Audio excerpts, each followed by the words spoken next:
ne dala ka oyeyo machalo nade taola mar mbese no ema bende koro nyalo miyo thothgi donjo kata chako tiyo kod yedhe mamero ji liki. Erokamano Joyce, en adier ni tich to yudo tich e Kenya ka en gima tek ahinya. To bende adwa wacho ni sirikal nitie okang' ma sirikal osegoyo. Sirikal osekelo gik mopogore opogore, programs mang'eny. Busia kanyo kikawo kata weche mag affordable housing, kuonde ma kijende tiye.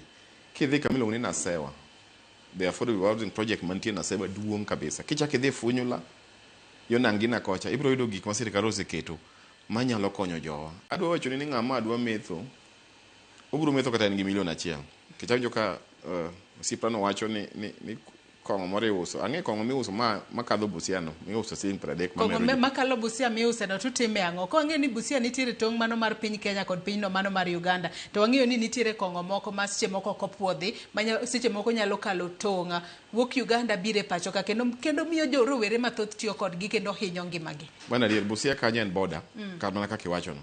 To nitiere kong'o moro ma wuok kocha kaduogo koni. Jowa bende lose ma fake koni. Koro iweno wa kocha to karo lose korwa koni.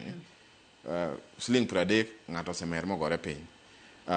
Nitie gima watimo kaka Nakada, watudore gi KRA, Kenya Revenue Authority, Kenya Bureau of Standards, mondo wang'e gi police border kanyo, border control, mondo wane kaka wanyalo geng'o donjo mag kong'o gi ka. Ma donjo to donjo donjo e yo maler, to ok ni donjo yo gi panya root, mondo donjo e yo marach mondo oketh ngima nyithiwa.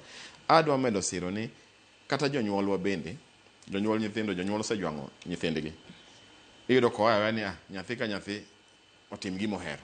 Mano gima ok onego timre. Jonyuol nyaka tim patgi mondo mi okony nyithindgi gi paro, gi ketgi gi weche makare. Tok ni tich to onge to bende nitie anyalo wacho. Ing'e ni program mar Nyota ni Joyce. Ang'eyo ni ng'ato biro wacho ni $22,000 en pesa matin. Nitie joma an ang'eyo jok maloko gi $2,000 komuniti. Kidhi kata chiro ma Kibuye kacha, an adongo Kisumu. Ang'eyo jok ma kimiyo $3,000 to loko ngimane. Obiro wero kinyol obuka $2,000, odhi $3,000, odhi $10,000 kamano. To mar manyo kero program mar Nyota madhi mbele sani ni imiyo ng'ato $22,000. To ok en $22,000 kende, after some time tido ko bedo double, obedo $50,000. $50,000 ok pesa matin. Mata ng'ato wacho no dhi to onyiewo ga nyiewa kong'o to metho. Adwa wacho ni nitie joma tiyo gi yedhe matekre gi ng'eny kaka koken. Koken gram achiel gin en pesa di. En pesa bang' kata omiyi mana $1,000,000. Kidwa madhe ni wen $1,000,000 manyalo konyi go ohala. Ibiro madhe within kata mana 1 month ruma. So gini in about en paro ma dhano nigo. Ok ni ka koro ng'ato nigi stress to gimi nyalo timo en metho. Nyaka wapuonjre uru ni metho no ok gima dhi miyo ng'ato konyre. Koro ka ng'ise metho timer, kichiewo tichiewo ka in sober. Itimo nang'o next? Nikech koro kichiewo nyaka ichiem, nyaka iyud law minyalo rwako ibede mondisore. Koro itimo nang'o kisemer, ichak idhi iro kong'o pesa machielo kanye midhi madho go kong'o kendo. Mano biro ka koro ojende wagi koro donjo e weche machalo mag njore. Nitie tudruok between njore gi tiyo gi yedhe mamero ji. Nikech koro nyaka imbe kaka dhano nyaka ing'ama duong' isechopo higa kata 30 gi wiye, imbe koro nyaka iyude gima inyalo chamo. Samoro in gi familia, nyaka iyud kaka inyalo rito nyithindo gi minodi gi babau kata gi mamau. Koro chone ng'ato nyaka hang'o kawo beti nodhi timo gonjore to ema koro ang' bede marach ni koro ng'ato wito ngimane nikech odonjo weche mag njore. So an tado pogora kod jogo matin ni pesa cha kata tin nade nitie kaka nyalo loko ngima. Koro kik wakaw excuse ni tich onge koro wadwa dhano donje kong'o gi weche machalo mag yedhe gi. Erokamano.